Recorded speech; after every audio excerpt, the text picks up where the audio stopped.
Every time you open your phone, there is a 22-year-old life coach telling you to manifest joy, drink green juice, and vibrate at a higher frequency. You read the self-help books. You force yourself through the agonizing morning routines. You buy the expensive aesthetic coffee. You curate a life that looks perfectly serene from the outside. You are following the playbook. You are doing every single thing society told you to do to achieve that warm, glowing state of permanent bliss. And yet, sitting on the edge of your bed at 2 a.m, staring blindly into the dark, you feel entirely, completely hollow. You think you are broken. You think your brain is malfunctioning. You wonder what is wrong with you, that you can't just be happy like everyone else pretends to be. But you aren't broken. You are just falling for the greatest psychological scam of the modern world. The truth is, the very act of desperately chasing happiness is exactly what is destroying you. It is a biological trap. The more you hunt it down, the faster it runs away. Let me tell you about someone who beat the game. We'll call him David. David was an absolute master at the modern happiness hustle. By 28, he landed the high-status job, leased the sleek car, and had the kind of curated existence that made his peers deeply insecure. His entire existence was optimized for maximum pleasure and zero friction. Craft breweries on Saturdays, perfectly filtered tropical trips in the winter, and dopamine hits carefully scheduled from the moment he woke up to the moment he fell asleep. He treated his life like a mathematical equation. Maximize positive emotion, minimize negative emotion, and the result should equal a perfect life. But here's the terrifying part of David's story. One random Tuesday morning, he woke up, looked at his objectively flawless, envy-inducing life, and felt absolutely nothing. No joy, no excitement, just a heavy, suffocating numbness, a vast echoing void where his soul was supposed to be. So what did he do? What we all do. He doubled down.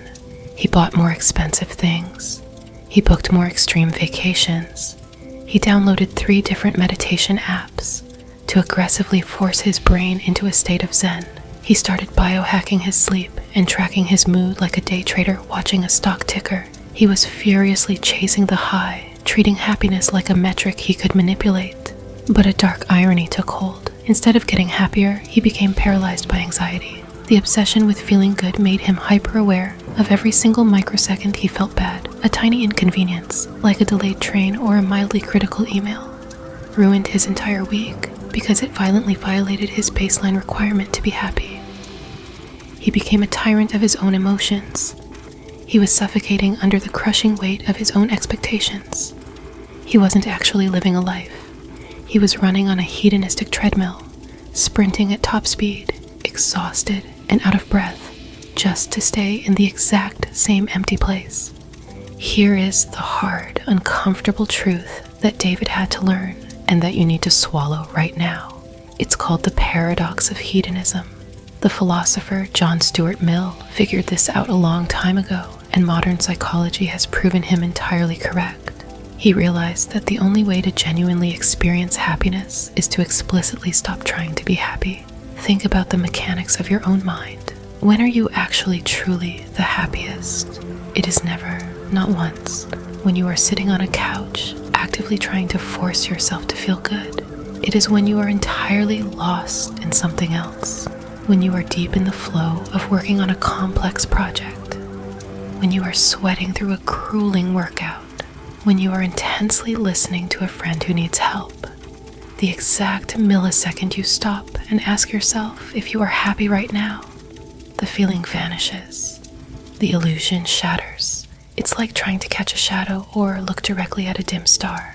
Happiness is not a target you can aim a rifle at. It is a byproduct. It is the exhaust fumes of a life lived with actual purpose.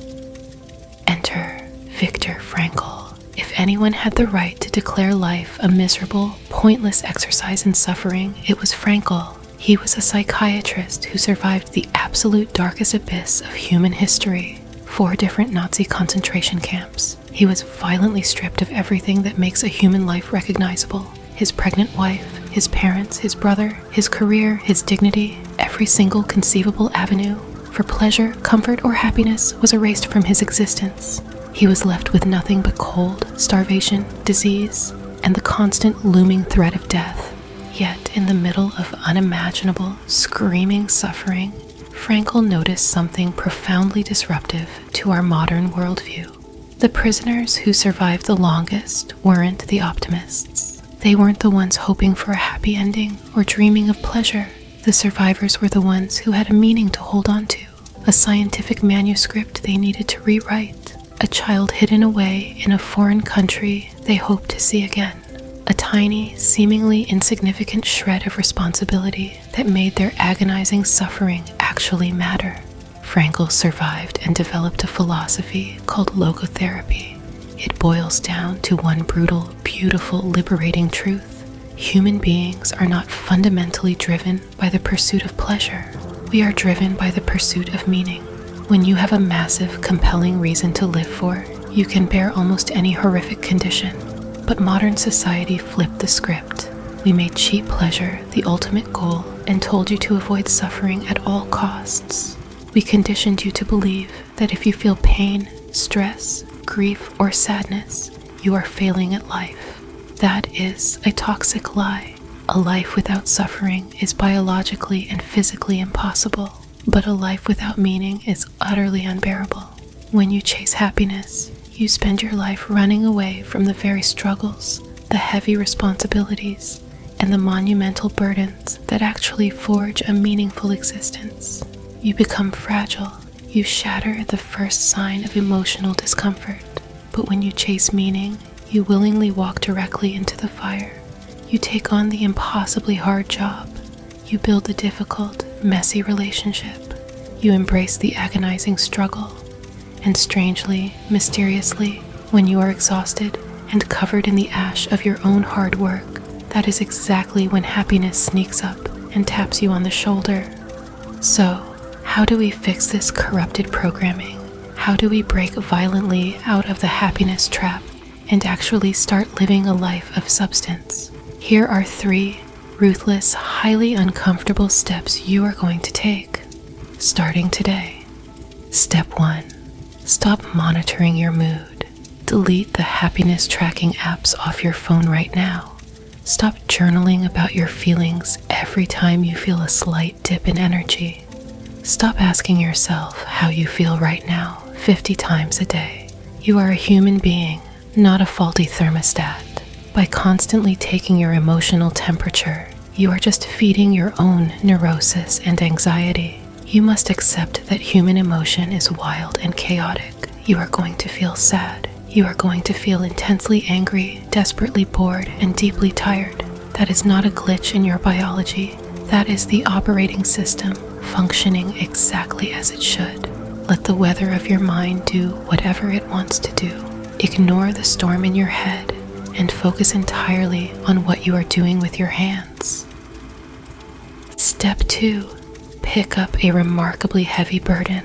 Happiness seekers run away from responsibility because responsibility is stressful, heavy, and requires sacrifice, meaning seekers sprint toward it. You need to find something incredibly difficult and commit your life to it. Start a project that has a high probability of failing. Train for a brutal physical event that absolutely terrifies you. Take on a demanding role in your family or your local community that requires you to give up your free time. You fundamentally need a load to carry. Think of a cargo ship on the ocean. A ship without heavy cargo rides too high in the water, and it gets violently tossed around by every single wave and storm. The weight of the cargo is exactly what gives the ship its stability. The harder and heavier the struggle you choose to bear, the more profound and unshakable the satisfaction will be when you finally conquer it. Step 3. Do something that absolutely sucks, entirely for someone else's benefit.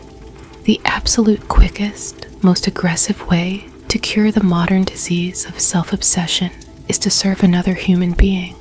Go help an annoying friend move couches up 3 flights of stairs. Volunteer for the worst, most grueling shift at work so a coworker can go home. Sit and intensely listen to a friend's mundane problems when you desperately, selfishly want to talk about your own. Violently remove yourself from the center of your own universe. When you make your life about reducing the suffering of someone else, your own internal suffering suddenly shrinks. It becomes remarkably manageable. You realize that you are actually useful to the tribe. And let me tell you a secret. Feeling genuinely useful is infinitely more powerful, more resilient, and more enduring than feeling happy. You have spent your entire life running desperately after a mirage, completely terrified of the dry desert. But the desert is where the real work gets done. What heavy burden are you going to choose to carry tomorrow?